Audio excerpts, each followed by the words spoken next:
Hello दोस्तों, आज हम आपके लिए एक दूसरा वीडियो लेकर उपस्थित हैं, जिसमें आज हम देखेंगे electrochemistry intermediate NCERT pattern unit 3 आपके पाठ्यक्रम में निर्धारित है, जो कि अन्य परीक्षाओं के लिए भी अत्यंत उपयोगी है, जैसे आईआईटी, जेईई आदि इंजीनियरिंग परीक्षाओं के लिए ये चैप्टर अत्यंत महत्वपूर्ण है।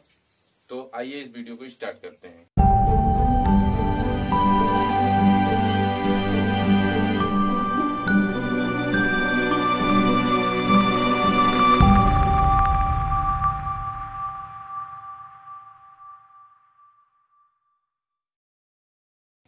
इसमें हम देखेंगे इलेक्ट्रोकेमिस्ट्री का एक शाब्दिक अर्थ। इलेक्ट्रोकेमिस्ट्री, इलेक्ट्रो माने विद्युत, केमिस्ट्री रसायन। आप समझ ही गए होंगे कि वैद्युत रसायन के बारे में आज हमें अध्ययन करना है यूनिट 3 के अंतर्गत।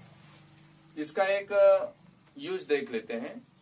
दैनिक जीवन में हमारे शरीर में जो भी प्रक्रियाएं होती हैं वो इलेक्ट्रोकेमिस्ट्री या इलेक्ट्रोकेमिकल पर डिपेंडेंट होती हैं। जैसे हमारा मानव मस्तिष्क या हृदय संवेदी सूचकांक, ये सारी चीजें इलेक्ट्रोकेमिस्ट्री या इलेक्ट्रोकेमिकल रिएक्शन पर डिपेंडेंट होती हैं।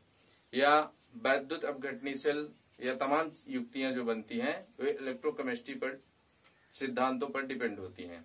तो आइए देखते हैं इसकी एक मोटी सी मोटी heading, production of electricity from spontaneous chemical reaction.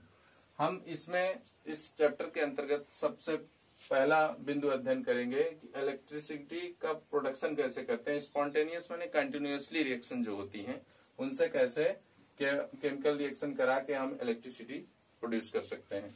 दूसरा बिंदु देखेंगे, use of electricity to bring about non spontaneous chemical transformation. इसका तात्पर्य है जो नॉन स्पॉन्टेनियस यानी कंटिन्यूअसली स्वतः कोई रिएक्शन नहीं होती है, तो उनसे हम इलेक्ट्रिसिटी कंडक्ट करके रिएक्शन करवा के किस प्रकार से एनर्जी प्रोड्यूस करते हैं। इसका उदाहरण है गैल्वेनिक सेल या वोल्टेज सेल या आप डेनियल सेल कह सकते हैं। और इसका उदाहरण है वैद्युत अपघटनी सेल, इलेक्ट्रोलाइटिक सेल। या आप यहाँ देखेंगे ट्रांसफॉर्मेशन के अंतर्गत आप इसका यूजेज कहाँ होता है। जो तमाम तरह के मेटल्स होते हैं उनका जब हम निष्कर्षण करते हैं तो मेटल्स का निष्कर्षण करने के लिए इस वाले सिद्धांत का यूज किया जाता है। तो आइए आगे बढ़ते हैं। आज इसके अंतर्गत हम दो बिंदुओं पर चर्चा करेंगे, types of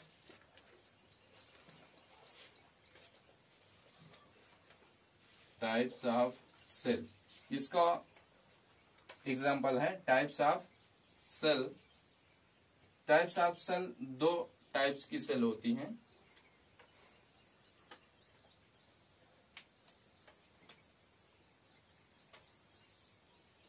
electrolytic cell, voltaic, galvanic cell.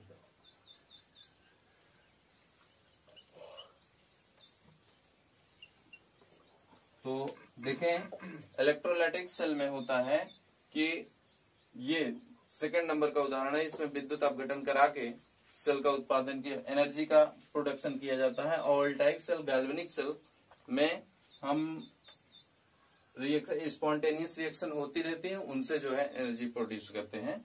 तो इसको हम छोड़ते हैं। आज हम वोल्टाइक सेल और गैल्वेनिक सेल के बारे में बातें करेंगे। तो दोस्तों, डेनियल सेल को जानने के पहले हम देखते हैं Daniel cell.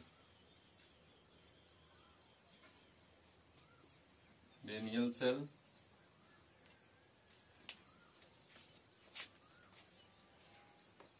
Voltaic cell, galvanic cell. यहाँ एक चीज देखिए, वोल्टाइक गैल्वेनिक सेल, अभी जो टू टाइप्स इसके पीछे हम देखे हैं, तो वोल्टाइक और गैल्वेनिक सेल में का टाइप्स हमने कहा अध्ययन करना है आज। तो डेनियल सेल वोल्टाइक और गैल्वेनिक सेल का ही एक रूप है। इसमें सिर्फ डिफरेंस ये होता है, वोल्टाइक सेल, इसको डेनियल सेल क्यों नाम दिया गया, इसमें जो भी मेटल्स लगे होंगे, जो इलेक्ट्रोड लगे होंगे, वो जिंक और कॉपर के होंगे, जिंक और कॉपर के होंगे। यदि वो डेनियल सेल है तो उसका जो इलेक्ट्रोड है आपका वो जिंक और कॉपर का होगा, और जिंक और कॉपर के ही सल्फेट उसमें सॉल्यूशन के रूप में लिए जाएंगे। तो डेनियल सेल का एग्जाम्पल समझने के पहले, इसका स्ट्रक्चर समझने के पहले एक चीज हम समझ लें कि ऑक्सीडेशन और रिडक्शन होता क्या चीज है। ऑक्सीडेशन मीन्स होता है, आप कक्षा 11 में ऑक्सीडेशन और रिडक्शन वाले चैप्टर में आपने ध्यान से पढ़ा होगा कि ऑक्सीडेशन और रिडक्शन होती क्या चीज है। ऑक्सीडेशन मीन्स होता है addition of oxygen and removal of hydrogen, और रिडक्शन मीन्स होता है removal of oxygen, addition of hydrogen. But इस डिफिनीशन से हमको कोई लेना देना नहीं है, क्योंकि हम इसमें जब डेनियल सेल की इलेक्ट्रोड रिएक्शंस के बारे में जानेंगे तो दूसरे टाइप की इसकी दूसरी परिभाषा हमारे काम में आएगी। इसको हम ऑक्सीडेशन को बोल सकते हैं addition of, removal of electron, और रिडक्शन को बोल सकते हैं एडिशन ऑफ इलेक्ट्रॉन्स। अर्थात जब इलेक्ट्रॉन गेन करता है कोई भी मेटल, कोई भी प्रोडक्ट, कोई भी मैटर, तो वहां पर जो है इलेक्ट्रॉन जब गेन करेगा तब तो रिडक्शन होगा, और जब इलेक्ट्रॉन लॉस करेगा तो ऑक्सीडेशन होगा। तो उसी के बारे में हम डेनियल सेल का यहाँ फिगर बनाते हैं। देखिए, एक बीकर ले लीजिए जिसमें आप जिंक सल्फेट का सॉल्यूशन ले लीजिए, जिंक सल्फेट का सॉल्यूशन, और इसमें एक इलेक्ट्रोड लगा दीजिए। ये इलेक्ट्रोड आपका जिंक का होना चाहिए, और एक दूसरा बीकर ले लीजिए जिसमें आप कॉपर सल्फेट का सॉल्यूशन ले लीजिए, जिसमें आप एक रॉड लगा दीजिए। ये रॉड आपका कॉपर का होगा,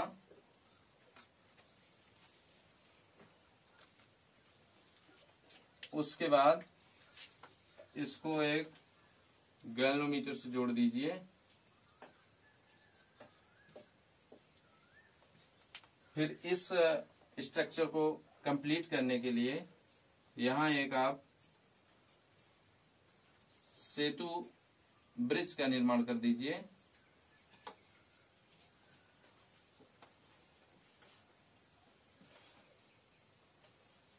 जिसमें जो भी मैटर भरा जाएगा इलेक्ट्रोलिटिक मैटर होगा।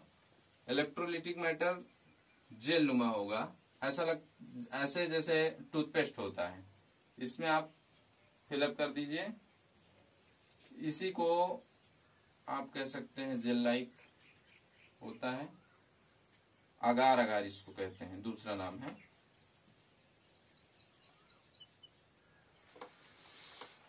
और ये कोई भी इलेक्ट्रोलिटिक कंपोनेंट हो सकता है, जैसे आप ले लीजिए NaCl या KCl। इस प्रकार इस सेल का ये कंप्लीट रिएक्शन बन गया है। यहाँ आप देखेंगे इसके साथ।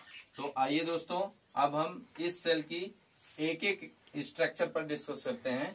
यहाँ देखेंगे कि जिंक की रॉड लगी है, ये एक इलेक्ट्रोड है, एक इलेक्ट्रोड ये है। तो यहाँ अब आप समझिए कि इलेक्ट्रोड होती क्या चीज है। इलेक्ट्रोड मीन्स होता है ऐसा मैटर जो इलेक्ट्रॉन का कंडक्शन कर सके, अर्थात इलेक्ट्रॉन का ट्रांसमिशन कर सके, उसमें इलेक्ट्रॉन आ जा सके। यहाँ पर जिंक का है और ये कॉपर का है। देखिए जिंक इलेक्ट्रोड जो है धातु मेटल का, मेनी मेटल इलेक्ट्रोड भी हो सकते हैं, जैसे मेटल इलेक्ट्रोड है, मेटल आयन है, मेटल आयन है।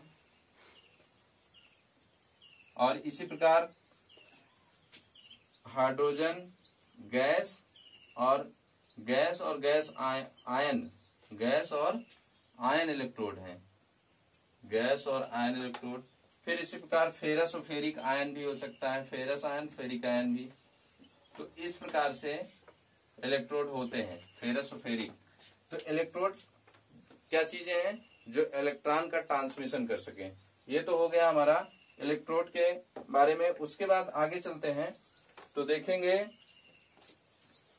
कि दोनों इलेक्ट्रोडों पर यहाँ पर कौन सी रिएक्शंस हो रही हैं, इनका काम क्या है। इसके लिए आप एक छोटा सा फार्मूला देखिए, LON, लोन। यहां पर L से होता है लेफ्ट ऑक्सीडेशन,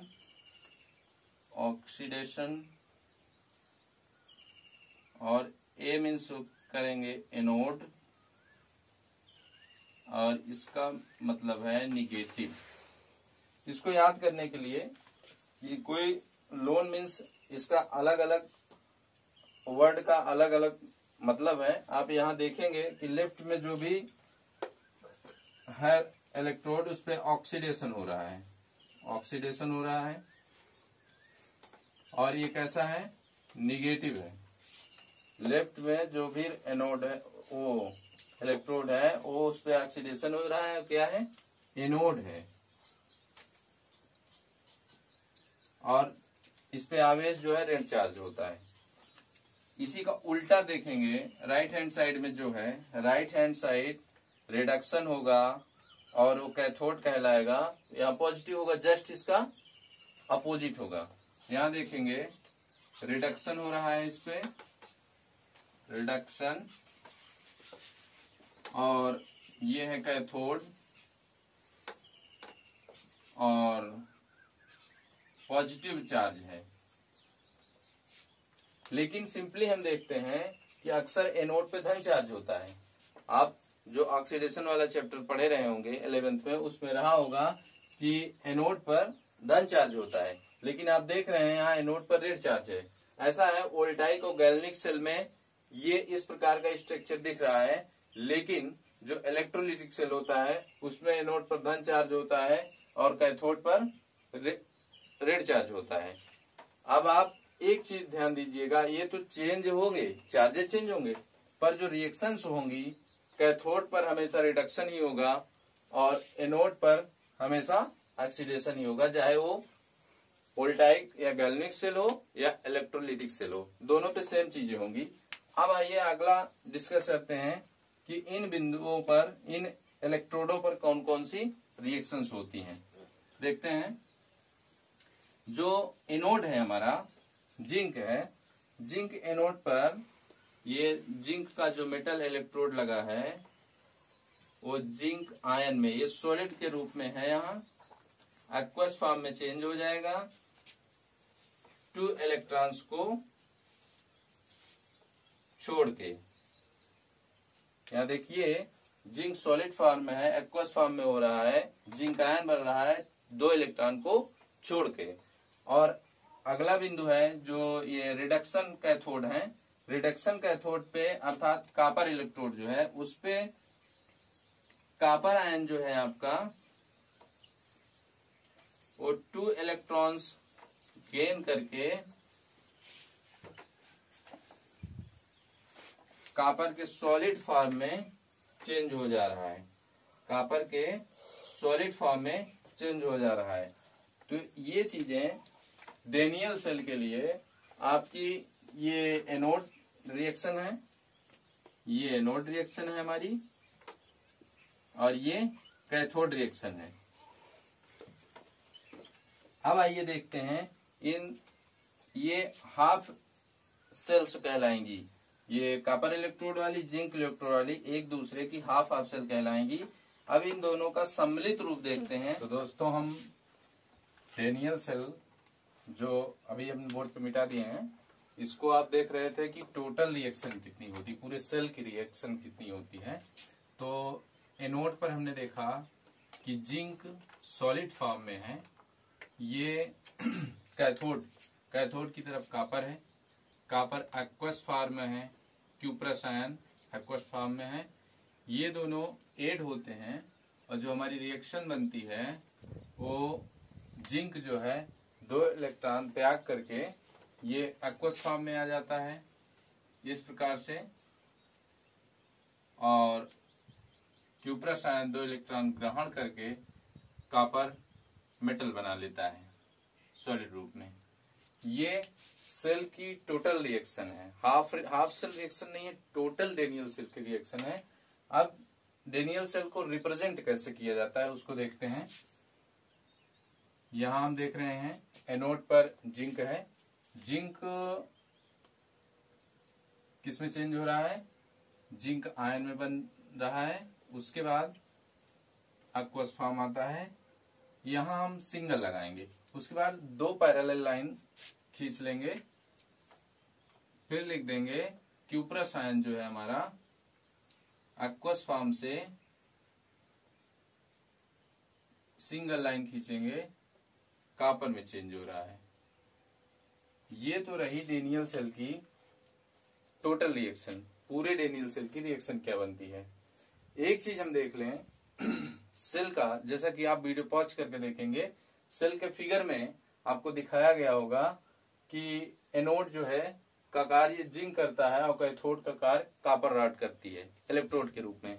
तो एनोड से कैथोड की ओर इलेक्ट्रॉनों का गमन होता है, एनोड से कैथोड की ओर इलेक्ट्रॉनों का गमन होता है। तो जो विद्युत प्रवाह होता है वो कैथोड से एनोड की तरफ होगा, क्योंकि इलेक्ट्रिक करंट की जो डायरेक्शन होती है, फ्लो डायरेक्शन, वो इलेक्ट्रॉन की डायरेक्शन के जस्ट अपोजिट होती है। तो ये रहा। अब एक चीज सवाल उठता है मन में कि जो डेनियल सेल है उसमें कॉपर ही क्यों कैथोड का कार्य कर रहा है और जिंक ही क्यों एनोड का कार्य कर रहा है। क्या ऐसा हो सकता है कि कॉपर एनोड हो जाए, जिंक कैथोड हो जाए? हाँ, तो आप सही सोच रहे हैं, ऐसा हो भी सकता है, क्योंकि कॉपर यहाँ जिंक के साथ है, इसीलिए वो कैथोड जैसा व्यवहार कर रही है। यदि उसको आप सिल्वर मेटल के साथ इलेक्ट्रोड, आप जिंक की जगह सिल्वर मेटल का ले लीजिए या किसी भी अदर मेटल का ले लीजिए, तो कैथोड की जगह वो एनोड में भी चेंज हो सकती है। तो इसको हम अच्छे से समझने के लिए एक चीज ध्यान दीजिए कि एनोड सेल, कैथोड सेल, जो भी सेल क्या जो इलेक्ट्रोड बन रहे हैं, इनका टोटल विभव कैसे निकाला जाता है। ई सेल अर्थात जो हमारी सेल बनी है उसका विभव कैसे निकालेंगे, इलेक्ट्रोड सेल का विभव कैसे निकालेंगे। तो ई आर राइट हैंड, ई लेफ्ट। एक चीज ध्यान दीजिए, एनोड पर ऑक्सीडेशन हो रहा था और कैथोड पर रिडक्शन हो रहा था। तो हम जो रिडक्शन है, रिडक्शन पोटेंशियल के डिफरेंस को देखते हुए, रिडक्शन पोटेंशियल के बेसिस पे ही हम ई सेल कैलकुलेट करते हैं। अर्थात ई सेल आपको प्राप्त करना है तो रिडक्शन पोटेंशियल ध्यान से समझना होगा। यहाँ हम ई सेल क्या है, ये पोटेंशियल डिफरेंस ऑफ इलेक्ट्रोड, अर्थात डेनियल सेल में जो भी, ये राइट हैंड का है, ये लेफ्ट हैंड का है, पोटेंशियल विभव, potential voltage of right hand, potential voltage of left hand. तो यहाँ जो टोटल सेल का, डेनियल सेल का जो हमें वो प्राप्त होता है वोल्टेज, या आप बाजार में जाते हैं तो क्या कहते हैं कि हमको 5 वोल्ट, 7 वोल्ट, 8 वोल्ट का सेल चाहिए। तो इस सेल का, डेनियल सेल का जो विभव आपको प्राप्त होगा पोटेंशियल डिफरेंस के रूप में प्राप्त होगा। यदि आप हाफ सेल का, हाफ इलेक्ट्रोड जिंक की तरफ का, हाफ इलेक्ट्रोड कॉपर की तरफ का, दोनों का आपको तो अलग अलग पता कर लेंगे। लेकिन जो आपके सेल में आप देखेंगे, जो सेल का फिगर है, सेल के फिगर में जो ऊपर पोटेंशियल डिफरेंस का फिगर बना था इस प्रकार से, जहां आपकी रीडिंग मशीन लगी है, वो जो है पोटेंशियल डिफरेंस दर्शाती है, अर्थात सेल का पूरा विभव दर्शाती है यहाँ पर। तो यहाँ potential difference right hand, potential difference, potential of voltage right hand का, potential of voltage left hand का। तो पोटेंशियल डिफरेंस निकाल के आप सेल का वोल्टेज ज्ञात कर सकते हो, कितने वोल्ट का हमारा सेल बना है। लेकिन सवाल ये खड़ा होता है कि अगर ये दोनों तरफ के इलेक्ट्रोड अगर एक ही धातु के हैं, अर्थात सेल में करंट तभी फ्लो होगा जब पोटेंशियल डिफरेंस दोनों का अलग अलग होगा, पोटेंशियल वोल्टेज अलग होगा। अगर दोनों इलेक्ट्रोड का पोटेंशियल वोल्टेज एक ही है, अर्थात एक तरफ आप कॉपर लिए दूसरी तरफ भी कॉपर ले लेंगे तो आपका सेल जो है इनकम्प्लीटेड रहेगा, करंट फ्लोज नहीं होगी, क्योंकि दोनों का पोटेंशियल वोल्टेज एक ही जैसा होता है। ध्यान दीजिए, अगर आप यहाँ जो सेल ले रहे हैं उसमें एक जिंक का है एक कॉपर का है और दोनों सेम चीजें ले रहे हैं, तो देखेंगे कि पूरा का पूरा जो सर्किट बनता है हमारा साल्ट ब्रिज, आप उसमें जोड़ भी दीजिए, अलग अलग चेंजिंग होगी तब भी नहीं हो पाएगा। इस तरह हम सेल में हम देखते थे कि right hand side left hand side पे आपका जो कॉपर था, रिडक्शन पोटेंशियल ई सेल जब अब भी आप कैलकुलेट करिएंगे तो रिडक्शन पोटेंशियल के डिफरेंस पर डिपेंड पर करेगा कि रिडक्शन पोटेंशियल कितना है।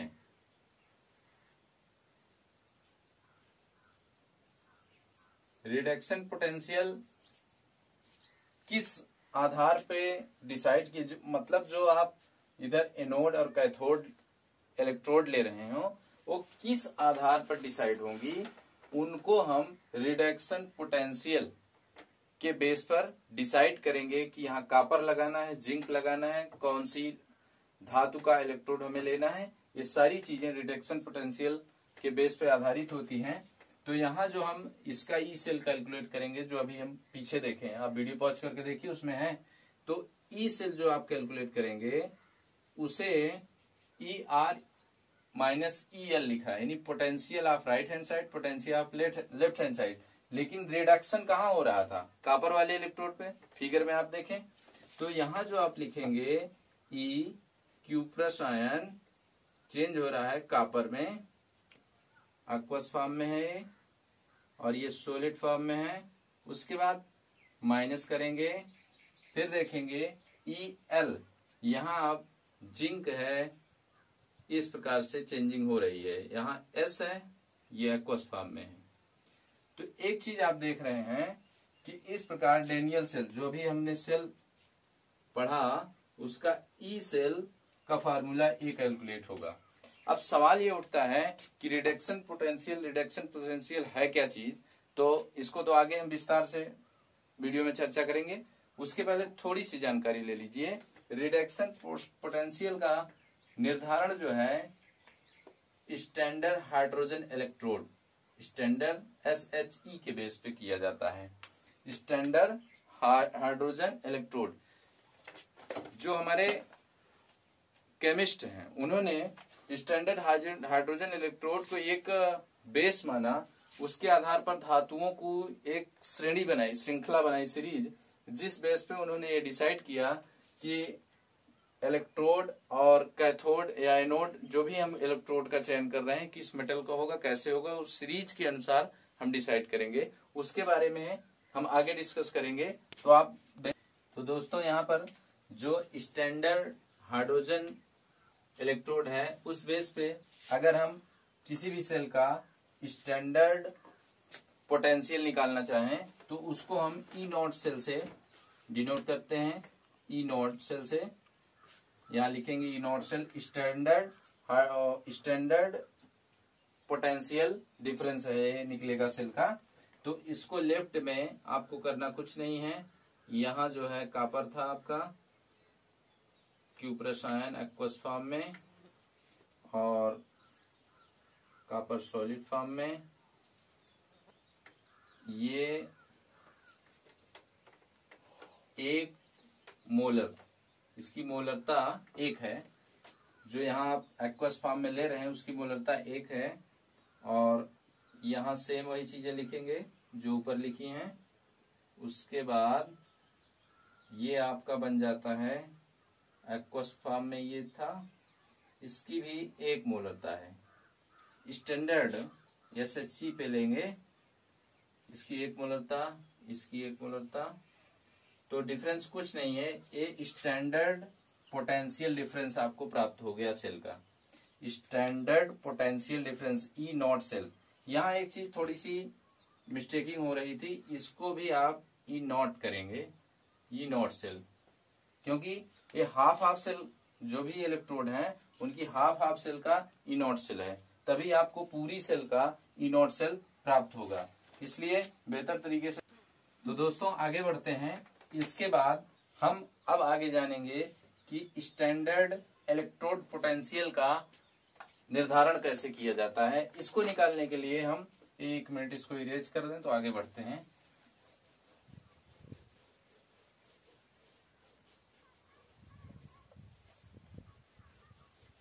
स्टैंडर्ड इलेक्ट्रोड पोटेंशियल आप निकालेंगे SHE।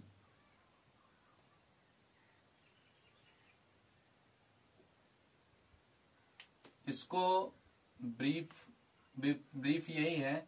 अब इसमें देखेंगे स्टैंडर्ड सब वर्ण का क्या अर्थ है, लेटर्स जो लिखे गए हैं। स्टैंडर्ड हाइड्रोजन इलेक्ट्रोड,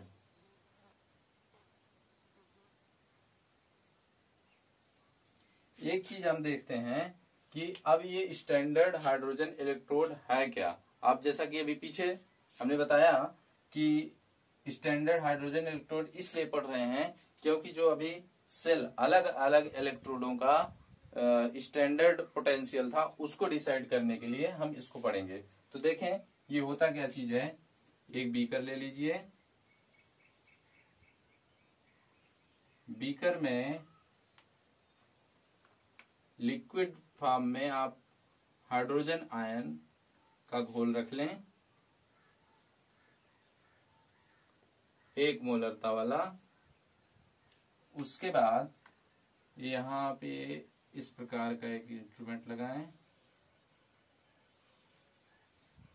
यहाँ प्लेटिनम का एक वायर लगा लीजिए यूं, और यहाँ हाइड्रोजन गैस 1 बार पर प्रेस करिए। अब इसको हम इरेज कर देते हैं। देखते हैं कि स्टैंडर्ड हाइड्रोजन इलेक्ट्रोड का यूज कहाँ किया जाता है। स्टैंडर्ड हाइड्रोजन इलेक्ट्रोड को आप जैसे भी रिप्रेजेंट कर देते हैं किए थे, इसको हम इरेज करके देखते हैं। प्लैटिनम सॉलिड, हाइड्रोजन, फिर हाइड्रोजन आयन। यदि आप इसको किसी दूसरी सेल, यहां आप साल्ट ब्रिज लगा दीजिए, इसको थोड़ी छोटी लाइन रहे। तो जो अभी डेनियल सेल बनाए थे कैथोड वाला, उसी को हम कॉपर से एडजस्ट कर देते हैं।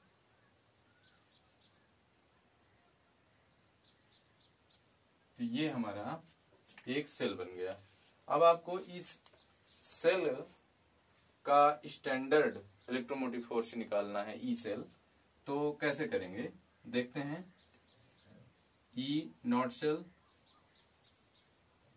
इक्वल ई नॉट और माइनस ई नॉट एल। तो ये फार्मूला रहता है ई सेल का। यहाँ देखिए ये एज ए एनोड कार्य करेगा, एज ए कैथोड इस नई सेल में। तो यहाँ हम क्या करेंगे, ई सेल आपको कहाँ से प्राप्त होगा, स्टैंडर्ड ई सेल कहाँ से प्राप्त होगा, जो आपका गैल्वेनोमीटर लगा रहेगा वहां से प्राप्त होगा। इसका मान होगा 0.34 वोल्ट, 0.3 वोल्ट। और ई आर ये आपको कैथोड का कार्य कर रही जो कि कॉपर है, तो इसको आप लिख सकते हो ECU2+ और Cu। ई लेफ्ट में एनोड है, एनोड स्टैंडर्ड हाइड्रोजन इलेक्ट्रोड है, तो इसका आप जानते हो 0 होता है मानक सेल। अर्थात ई आर जो है, ई आर नॉट कितना आया 0.34 वोल्ट। अर्थात ये जो आपका कैथोड है कॉपर, इसका स्टैंडर्ड रिडक्शन फोर्स कितना, रिडक्शन वैल्यू कितनी होती है 0.3 वोल्ट। तो इसको हम आगे चलते हैं, हम फिर देखते हैं कि ये जो आप कैथोड की जगह कॉपर का यूज किए थे, डेनियल सेल का दूसरा इलेक्ट्रोड आपका जिंक था। अगर हम यही चीजें लें, उसमें हाइड्रोजन मानक इलेक्ट्रोड ऐड कर दें स्टैंडर्ड हाइड्रोजन इलेक्ट्रोड, तो इस प्रकार से हमारा गुना बन जाएगा। ये एनोड का कार्य करेगा, ये साल्ट ब्रिज हो गया। और यहाँ आप वही जिंक जो है ऐड कर दीजिए, तो ये इस प्रकार से बन जाएगा। तो यहाँ आप जिंक जो है आपका कैथोड का कार्य कर रही है एज ए एनोड, ये स्टैंडर्ड हाइड्रोजन इलेक्ट्रोड कार्य कर रहा है। तो अब यहाँ E cell, E naught cell आपको निकालना है इसका। तो देखते हैं, फिर से वही फार्मूला लिखेंगे।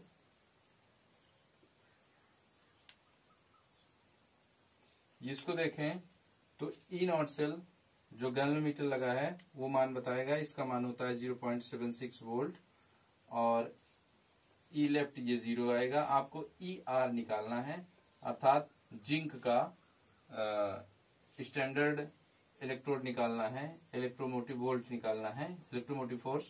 तो इसको देखेंगे, ये हमारा माइनस में आएगा, ई आर माइनस 0.76 वोल्ट। तो ये रहा जिंक का। अब एक चीज ध्यान दें, ये वाला प्लस में आया है कापर का, ये जिंक वाला माइनस में आया है।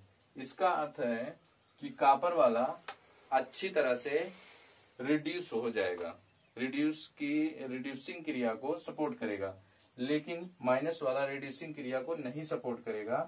तो रिड्यूसिंग क्रिया का सपोर्ट करने का तात्पर्य है जो कापर है वो एक अच्छा ऑक्सीडाइजिंग एजेंट है, और ये रिडक्सिंग एजेंट है, ऑक्सीडाइजिंग एजेंट नहीं, रिडक्सिंग एजेंट अच्छा कार्य करेगा जिंक।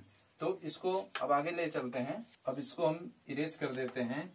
तो आगे देखते हैं, यदि हम जब इनका जिंक का और कापर का अलग अलग इलेक्ट्रोमोटिव फोर्स प्राप्त कर लिए, अर्थात इनको इलेक्ट्रोमोटिव वोल्ट प्राप्त कर लिए, तो अब जो नया सेल अगर हम बनाते हैं इस प्रकार से अलग से देखते हैं, तो उसका स्टैंडर्ड ई सेल निकालना है। तो कैसे निकालेंगे देखते हैं। Zn2+, इसको लिख दें, एक्वस फॉर्म में है और सॉलिड फॉर्म में है। यहाँ आपका साल्ट ब्रिज लगा है, ये क्यूप्रस ऑक्साइड है, क्यूप्रस आयन। उसके बाद ये कापर है सॉलिड में, एक्वस है।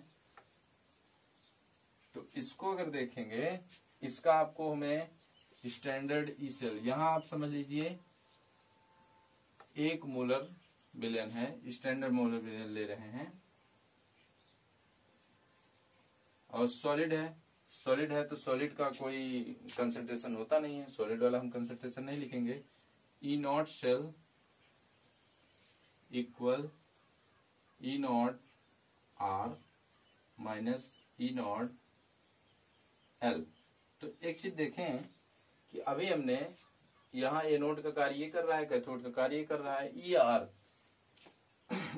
आपने कितना प्राप्त किया था कापर वाला, 0.34 वोल्ट, और इसका हमने प्राप्त किया था 0.76 वोल्ट माइनस में, क्योंकि इसका निगेटिव था। अब देखें, अगर हम इसको ऐड कर लें तो ये हमारा प्राप्त हो जाएगा 1.1 वोल्ट, 1.1 वोल्ट, अर्थात standard cell, E naught cell, Daniel cell standard मानक सेल होगी, तो उसका ई सेल जो आएगा, स्टैंडर्ड ई सेल 1.1 वोल्ट आएगा। तो अब इसके आगे देखते हैं, इसको इरेज करते हैं और देखेंगे कि इनका यूजेज क्या है। इस प्रकार आप देखिए कि स्टैंडर्ड हाइड्रोजन इलेक्ट्रोड की सहायता से आप किसी भी इलेक्ट्रोड का स्टैंडर्ड पोटेंशियल निकाल सकते हो, और उस पूरी सेल का स्टैंडर्ड रिडक्शन पोटेंशियल प्राप्त कर सकते हो। तो अभी जैसा कि हमने नीचे प्राप्त किया था ई नॉट सेल, तो इसका यूज क्या होता है, स्टैंडर्ड हाइड्रोजन इलेक्ट्रोड का आप किसी भी हाफ सेल के साथ कनेक्ट करा के संबंधित इलेक्ट्रोड का स्टैंडर्ड रिडक्शन पोटेंशियल प्राप्त करेंगे। तो मुख्यतः ध्यान देना है आपको, महत्वपूर्ण बिंदु है कि आप इस फार्मूले से स्टैंडर्ड रिडक्शन पोटेंशियल ही निकालते हैं। रिडक्शन पोटेंशियल के लिए अब अगला पॉइंट आपका बनता है जिसमें देखेंगे कि स्टैंडर्ड रिडक्शन पोटेंशियल की सीरीज क्या, इलेक्ट्रोकेमिकल सीरीज। हम देखेंगे रिडक्शन पोटेंशियल के बेस पे electrochemical series, electrochemical series. Electrochemical series यह एक ऐसी सीरीज है जो रिडक्शन पोटेंशियल के बेस पर बनाई गई है, जिसमें विभिन्न धातुओं के रिडक्शन पोटेंशियल को घटते और बढ़ते क्रम में व्यवस्थित किया गया है, जिससे हम ये पता लगा सकते हैं कि कौन सा धातु या कौन सा मेटल कितना एक्टिव है, रिएक्टेंट एजेंट है कितना, कितनी तेजी से रिएक्ट करता है। तो इन सब के बेस पे हम लगा सकते हैं इलेक्ट्रोकेमिकल सीरीज के बेस पर। इलेक्ट्रोकेमिकल सीरीज के बेस पर हम ये एक चीज का अनुमान लगा सकते हैं कि कौन सी मेटल कितनी रिएक्टिव है। देखिए lithium, potassium, calcium, sodium, magnesium, aluminium, zinc, iron, lead, ये घटता क्रम हमने दिखाया है, रिडक्शन पोटेंशियल कम होता जाता है। और यहाँ रिडक्शन पोटेंशियल ज्यादा होता जाता है, क्योंकि हाइड्रोजन का 0 होता है, उसके नीचे जितनी भी आप धातुएं रखे हैं उसका रिडक्शन पोटेंशियल अधिक होगा और इसका कम होता जाएगा। तो एक चीज ध्यान दीजिए, इधर नीचे आएंगे तो बढ़ेगा रिडक्शन पोटेंशियल, निगेटिव का मान बढ़ेगा, पॉजिटिव का नहीं। तो इससे एक बात का इलेक्ट्रोकेमिकल सीरीज के बेस पर हम पहला अनुमान लगा सकते हैं कि रिडक्शन पोटेंशियल जिसका जितना ज्यादा कम होगा, जिस मेटल का जितना ज्यादा रिडक्शन पोटेंशियल कम होगा, वह मेटल उतनी ज्यादा रिएक्टिव होगी, उतनी ज्यादा आसानी से रिएक्शन करेगी। यहाँ हम देखेंगे कि इलेक्ट्रोकेमिकल सीरीज के बेस पर कोई भी मेटल कितनी ज्यादा रिएक्टेंट है कितनी ज्यादा नहीं, उसको डिसाइड करते हैं। जैसे जिंक जो है कॉपर सल्फेट से रिएक्ट करके जिंक सल्फेट और कॉपर अलग बनाता है। तो ये रिएक्शन सीधी तो हो रही है, लेकिन इसमें एरो नहीं लगा सकते, आप बैक का एरो नहीं लगा सकते। इसको देखते हैं कि बैक का एरो जो है इधर, अगर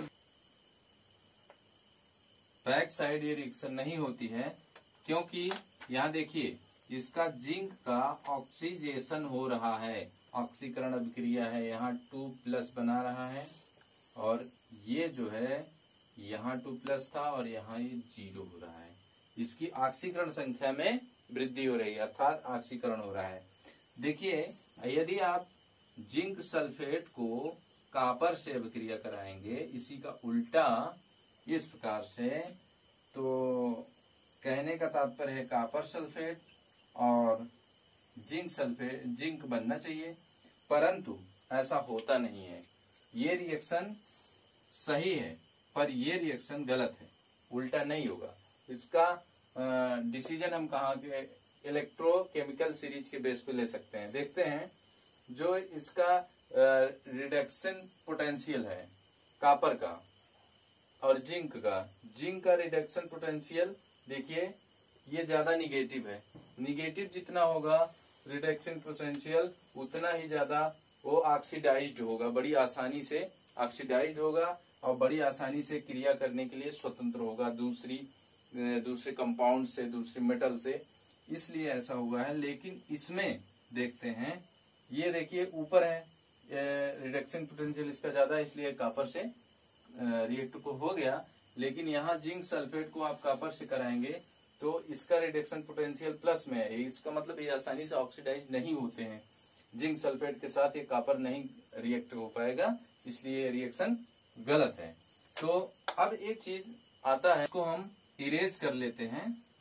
इरेज करने के बाद देखेंगे कि एक चीज आप एक महत्वपूर्ण टॉपिक जानिए कि इस प्रकार की इलेक्ट्रोकेमिकल सीरीज कई राइटर्स की बुक में बहुत बड़ी बड़ी सीरीजें दी हैं। लोग उसको याद करने का नया नया तरीका भी अपनाते हैं, कैसे याद किया जाए कैसे न किया जाए।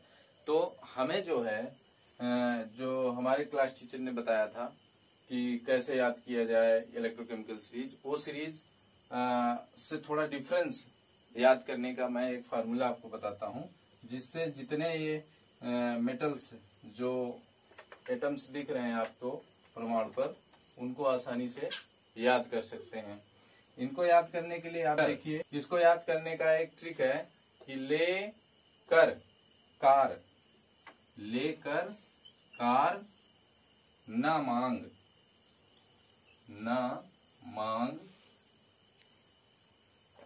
लेकर कार न मांग, एरोप्लेन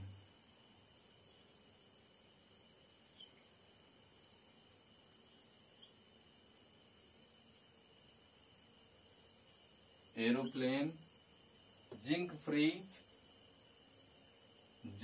कह सकते हैं आप, जंग free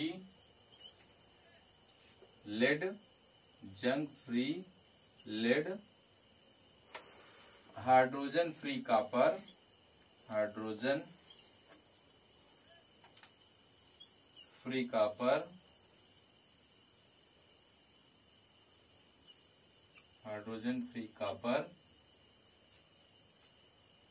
silver and gold,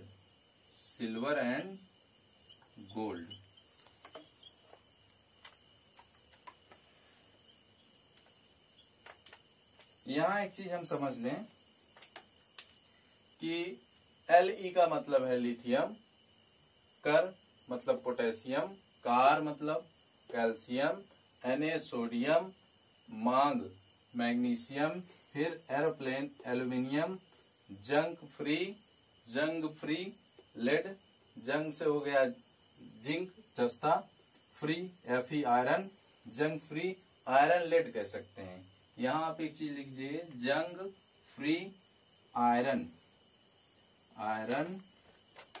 lead, ये तब पूरी तरह से कंप्लीट हो जाएगा। Fe से हो गया आयरन, Pb से हो गया लेड, फिर हाइड्रोजन फ्री कॉपर, फिर कॉपर है, फिर सिल्वर है, फिर गोल्ड है। इलेक्ट्रोकेमिकल सीरीज को याद करने का ये सिंपल सा तरीका है। इस सीरीज पर, इलेक्ट्रोकेमिकल सीरीज पर बेस्ड कई कॉम्पिटिटिव एग्जाम में सवाल आते हैं, जैसे IIT, PMT या जो भी आप केमिस्ट्री से संबंधित एग्जाम की तैयारी कर रहे हैं, उसमें इलेक्ट्रोकेमिकल सीरीज पर ये इलेक्ट्रोकेमिकल सीरीज बहुत ही इम्पोर्टेंट है। जैसा कि आपने इलेक्ट्रोकेमिकल सीरीज के बारे में विस्तार पूर्वक इस वीडियो में देखा, बहुत सारे सवाल इस सीरीज पर बनते हैं। कुछ सवालों का हम यहाँ डिस्कस करेंगे। इसके बाद आता है नेक्स्ट इक्वेशन को अगले वीडियो में चर्चा करते हैं। अभी हम इस पे इलेक्ट्रोकेमिकल सीरीज पर कुछ सवाल को देखते हैं। इसको इरेज कर दें। इसमें होता क्या चीज है, जो सवालें आपकी बनती हैं, E0 सेल आपको टोटल सेल का EMF निकालने को कहा जाता है। एक सवाल है आपकी NCERT बुक्स में दिया भी है। NCERT बुक्स में दिया है फाइंड द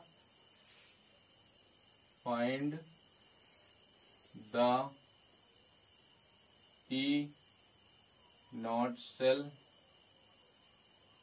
फॉलोइंग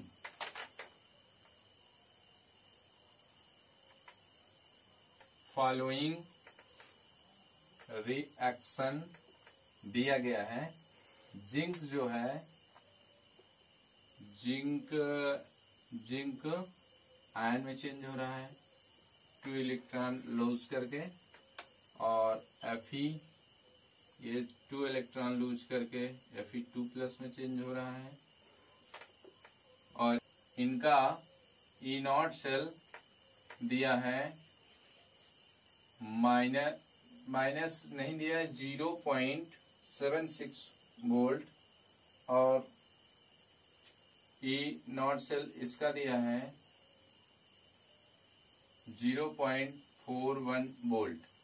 यहाँ एक चीज देखें, जो भी सेल हो रही है उसकी टोटल E सेल निकालना है हमको। तो हमें यहाँ इस रिएक्शन को देखकर ये चीज नहीं कंफर्म हो पा रही है कि कौन सी रिएक्शन एनोड है, कौन सा इलेक्ट्रोड एनोड है, कौन सा इलेक्ट्रोड कैथोड है। या कौन सी रिएक्शन ऑक्सीडेशन की है, कौन सी रिडक्शन की है। तो इसको फाइंड करने के लिए यदि हम इसी रिएक्शन को रिवर्स कर दें तो रिवर्स करने के बाद हमको यहाँ माइनस चिन्ह में प्राप्त हो जाएगा। ये बोल्ट जो है माइनस में दोनों, यहाँ पर माइनस प्राप्त हो जाता है। तो इस पे हम डिसाइड करते हैं कि इसका बोल्ट जो है और इसका बोल्ट है, दोनों माइनस में है। तो ये चीज बड़ी है, जिसका वोल्टेज अधिक होगा वो कैथोड के अनुरूप कार्य करेगी, वो इलेक्ट्रोड हमारी कैथोड जैसे कार्य करेगी। अब यहाँ अगर आप ई नॉट सेल निकाल रहे हैं तो हमें पता है कि E naught R minus E naught L लिखा जाता है। E naught R E naught L लिखा जाता है। तो देखेंगे कैथोड किधर होती थी, एनोड लेफ्ट में रहती थी, कैथोड राइट में। कैथोड वाला विभव यहाँ हम पहले लिख लेंगे माइनस 0.41 वोल्ट, उसके बाद बीच में माइनस लगाएंगे, फिर माइनस 0.76 वोल्ट लिखेंगे। फिर इसको देखते हैं, माइनस माइनस प्लस हो जाता है, 0.76 वोल्ट। इसको माइनस करेंगे तो यहाँ 0.35 वोल्ट।